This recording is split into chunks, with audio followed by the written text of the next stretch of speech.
എല്ലാവർക്കും സ്വാഗതം. ഞാൻ Ruth Johnson.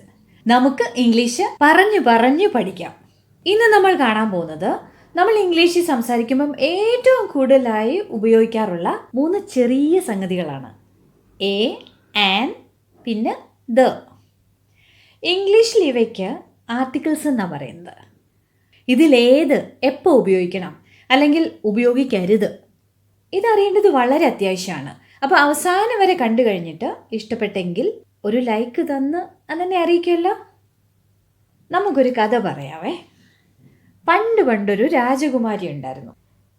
Once upon a time there was a princess. കഥ പറയുമ്പോൾ നമ്മൾ ഈ പണ്ടെന്നൊക്കെ പറയാനായിട്ട് ഉപയോഗിക്കുന്ന ഒരു കാര്യമാണ് വൺസ് അപ്പോൺ എ ടൈം.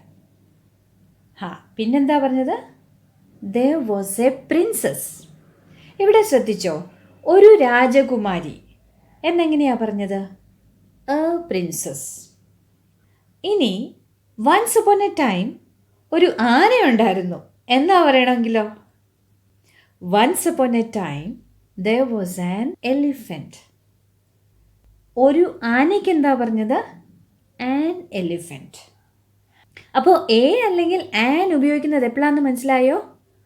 ഒരു എന്ന് പറയുന്നതിനാണ്. എ പ്രിൻസസ് ഒരു രാജകുമാരി, ആൻ എലിഫൻറ്റ് ഒരു ആന. പക്ഷേ ഇപ്പോൾ സംശയം, എവിടെയാ എ ഉപയോഗിക്കേണ്ടത്, എവിടെയാ ആൻ ഉപയോഗിക്കേണ്ടത്? അത് നമുക്ക് ആദ്യം നോക്കാം.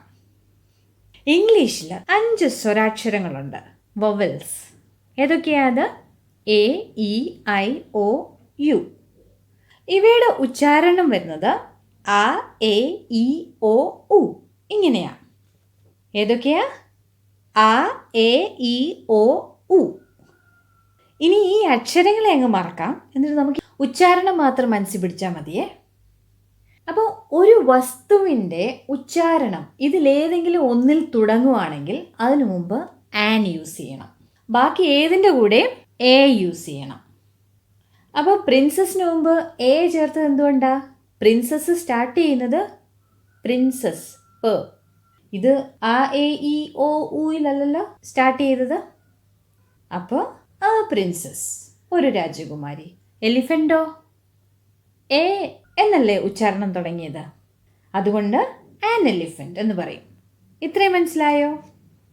അപ്പോൾ ഒരു കാർ എന്ന് പറയണമെങ്കിൽ എന്തു പറയും? A car. ഒരു രസകരമായ കഥ. രസകരമായ കഥയ്ക്ക് ഇൻട്രസ്റ്റിംഗ് സ്റ്റോറി എന്നാണ് പറയുന്നത്. അപ്പോൾ ഇൻട്രസ്റ്റിംഗ് സ്റ്റോറി ഇവിടെ തുടങ്ങുന്നത് ഇൻട്രസ്റ്റിംഗ് ഇയിൽ നിന്നല്ലേ തുടങ്ങുന്നത്. ഇപ്പം ഒരു ഇൻട്രസ്റ്റിംഗ് സ്റ്റോറി എന്ന് പറയണമെങ്കിലോ ആൻ ഇൻട്രസ്റ്റിംഗ് സ്റ്റോറി. ഇത് ഒരു ഇൻട്രസ്റ്റിംഗ് സ്റ്റോറിയാണ്. എങ്ങനെ പറയും? This is an interesting story. ഇതൊരു വലിയ വീടാണ് എന്ന് പറയാനായിട്ട് വലിയ വീടിന് big house. This is a big house. ഇതൊരു പഴയ വീടാണെന്ന് പറയാനാണെങ്കിലോ പഴയ വീടിന് ഓൾഡ് ഹൗസ്. ഓൾഡ് ഹൗസ് തുടങ്ങുന്നത് ഓയിൽ നിന്നാണ്. അപ്പം നമുക്ക് പറയാം this is an old house. ഞാനൊരു ഗ്രാജുവേറ്റ് ആണ്. I am a graduate. ഞാനൊരു MBA ഗ്രാജുവേറ്റ് ആണ്. I am an MBA graduate. അതെന്താ ഇവിടെ ആൻ വന്നത്? MBA എന്ന് പറഞ്ഞപ്പോൾ ഏത് ശബ്ദം ആദ്യം ഉച്ചരിച്ചത്? MBA. അപ്പോൾ I am an MBA graduate. ഇനി ഒരു രസകരമായ എക്സാമ്പിൾ കാണാമേ. ഞാനൊരു അപ്പർ പ്രൈമറി സ്കൂൾ ടീച്ചറാണ്. ഐ ആം ആൻ എന്ന് വരും, കാരണം അപ്പർ പ്രൈമറിയുടേത് എന്നല്ലേ തുടങ്ങുന്നത്. I am an upper primary teacher. പക്ഷെ നമുക്ക് പറയേണ്ടത് ഞാനൊരു UP സ്കൂൾ ടീച്ചറാണെന്നാണ്. അപ്പോഴോ I am a UP school teacher. അതെന്താ ഇവിടെ വന്നത്? UP സ്കൂൾ എന്ന് പറയുമ്പോൾ നമ്മുടെ ഉച്ചാരണം യു എന്നല്ലേ തുടങ്ങിയത്? യ. ആ, എ, ഇ, ഒ, ഉ അല്ലല്ലോ. അപ്പം എ തന്നെ വരും. I am a UP school teacher. I am an upper primary school teacher. കണ്ടില്ലേ വ്യത്യാസം? ഞാൻ 1 മണിക്കൂറിനുള്ളിൽ വരാം എന്ന് പറയണമെങ്കിലോ I will come in an hour. ഇവിടെ ആറിനകത്ത് എച്ച് സൈലൻ്റ് ആണ്. നമ്മുടെ ആ ശബ്ദം ഏതാ വരുന്നത്? ആണ്. അതുകൊണ്ടാണ് ഇവിടെ ആൻ വന്നത്. എങ്ങനെ പറയും? In an hour. I will come in an hour. അപ്പോൾ ഇനി യാതൊരു സംശയമില്ലല്ലോ എവിടെ എ വരും എവിടെ ആൻ വരുമെന്നുള്ളതിന്. ഇനി നമുക്ക് നമ്മുടെ ആദ്യത്തെ കഥയിലേക്ക് ഒന്നുകൂടെ പോവാം. ഒരു രാജകുമാരി ഉണ്ടായിരുന്നു. രാജകുമാരി വളരെ ബുദ്ധിമതിയായിരുന്നു. There was a princess. The princess was very intelligent. രണ്ടാമത്തെ സെൻറ്റൻസ് എങ്ങനെയാണ് ഇവിടെ തുടങ്ങിയത്? The princess. ഇവിടെ the വന്നു. അപ്പോൾ ഒരു കാര്യം കൂടെ നമുക്കിവിടെ പഠിക്കാം. ഒരു വ്യക്തിയെ പറ്റിയോ വസ്തുവിനെ പറ്റിയോ നമ്മുടെ ശ്രോതാവിന് ഓൾറെഡി അറിയാമെങ്കിൽ അപ്പോൾ പറയുമ്പോൾ the യൂസ് ചെയ്യും.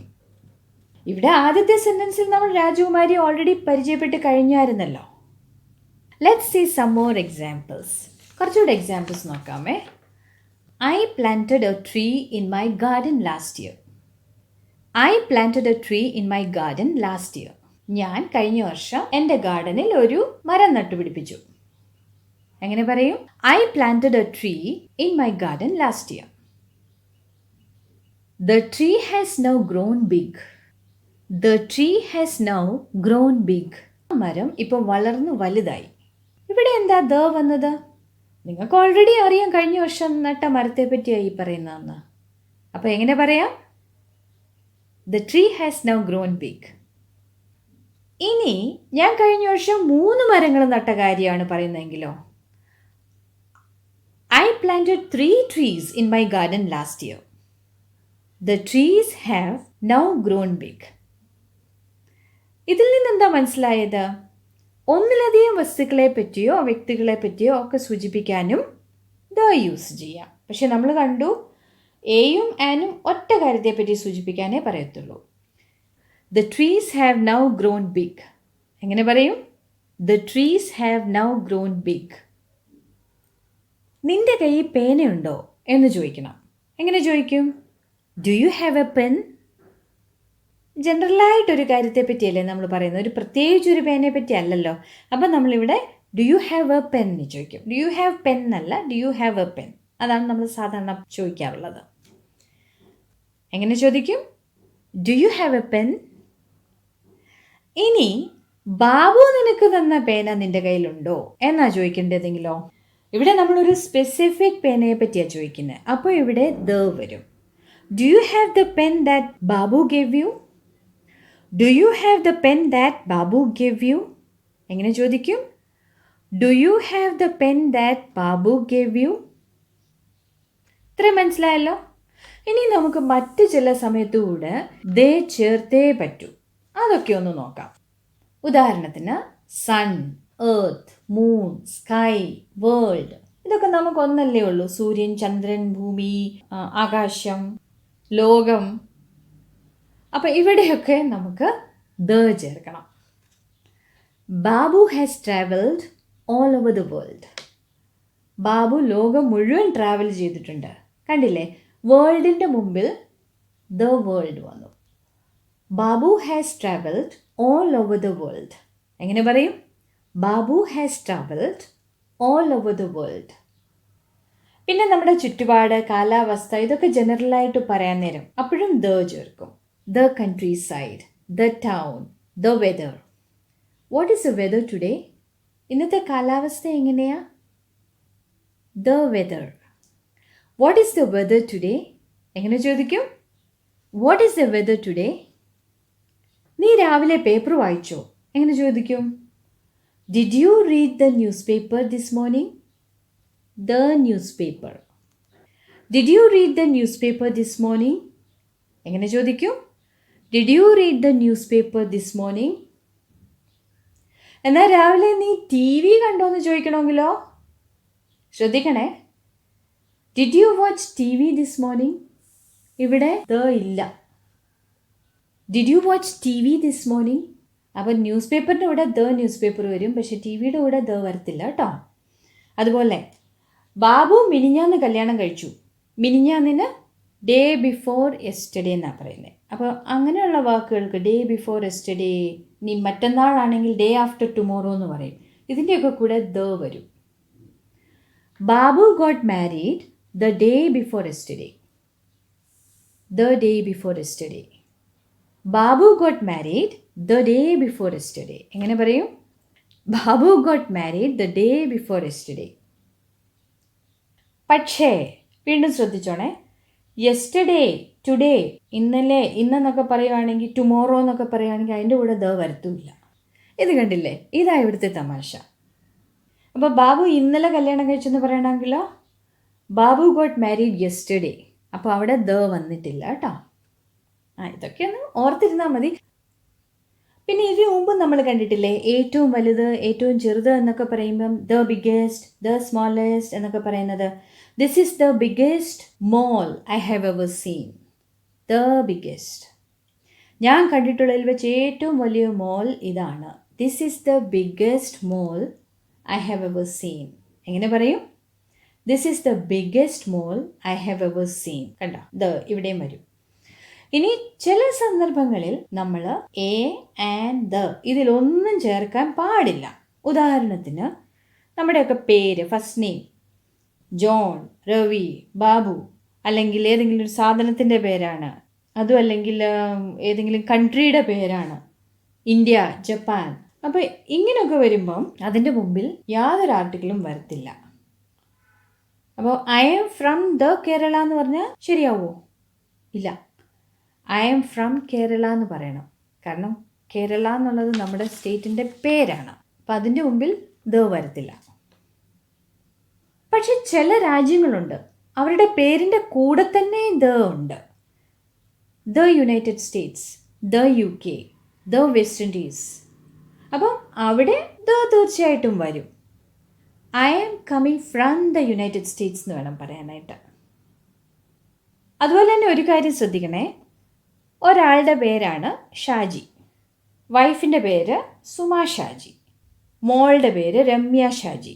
ഇവരെല്ലാം ചേർത്ത് നമുക്ക് പറയാം ദ ഷാജീസ്, ഷാജി ഫാമിലി. അവിടെ അപ്പോസ്ട്രോഫിയസ് ഒന്നും ഇല്ല കേട്ടോ, ജസ്റ്റ് ഒരു എസ് ഇട്ടാൽ മതി. ദ ഷാജീസ് എന്നാണ് പറയുന്നത്. ഇവിടെ കണ്ടില്ലേ, ദ വന്നു. കാരണം അതൊരു കുടുംബ പേരായിട്ട് നമ്മൾ ആ പേരിനെ എടുക്കുമ്പോൾ അവിടെ വരും. ഒരാളുടെ പേരായിട്ട് പറയുമ്പോൾ വരത്തില്ല. ഉദാഹരണത്തിന് the Shajis will come at 5. Shaji family 5 മണിക്ക് വരും. മനസ്സിലായല്ലോ? ഇനിയും എപ്പോഴാണ് ആർട്ടിക്കിൾസ് യൂസ് ചെയ്യരുതാത്തത്? ഏതെങ്കിലും ഒരു ഭാഷയുടെ പേര് അല്ലെങ്കിൽ ഏതെങ്കിലും ഒരു ഗെയിംസിൻ്റെ പേര് ഒക്കെ വരുമ്പോഴും നമ്മൾ ആർട്ടിക്കിൾസ് യൂസ് ചെയ്യത്തില്ല. My language is Malayalam, I play chess.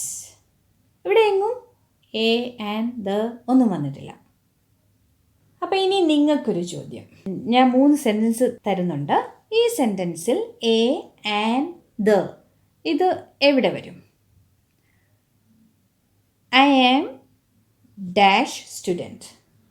I am dash MA student. Dash students in our college are friendly. Clue പറയാം. രണ്ടാമത്തെ ഡാഷിൽ ഡൗട്ട് ഉണ്ടെങ്കിൽ ഒന്ന് ഉച്ചരിച്ച് നോക്കുക. വൊവൽ സൗണ്ട് ആണെങ്കിൽ ധൈര്യമായിട്ട് എന്തിടണമെന്ന് നിങ്ങൾക്കറിയാമല്ലോ. അപ്പോൾ അതൊന്ന് കമൻറ്റിൽ ഇടുമല്ലോ. ടെൻഷനൊന്നും എടുക്കണ്ട. ഇതൊക്കെ നമ്മൾ കൂടുതൽ ഇംഗ്ലീഷ് ഉറക്കെ വായിക്കുന്നതിലൂടെ നമുക്ക് തന്നെത്താനെ വന്നോളും. അപ്പോൾ ഇന്നത്തെ ക്ലാസ്സിൽ നമ്മൾ അത്യാവശ്യം അറിഞ്ഞിരിക്കേണ്ട എ ആൻഡ് ദ ഉപയോഗിച്ചുള്ള കുറച്ച് സെൻറ്റൻസുകൾ പഠിച്ചു. ഇതുപോലെ നല്ലൊരു ക്ലാസ്സുമായിട്ട് വീണ്ടും വരാം. ക്ലാസ്സുകൾ മുടങ്ങാതെ കിട്ടാൻ വേണ്ടിയിട്ട് സബ്സ്ക്രൈബ് ചെയ്തപ്പോൾ ബെൽ ഐക്കൺ എനേബിൾ ചെയ്തിട്ടുണ്ടല്ലോ അല്ലേ? Thanks for watching this class. See you again and please stay safe.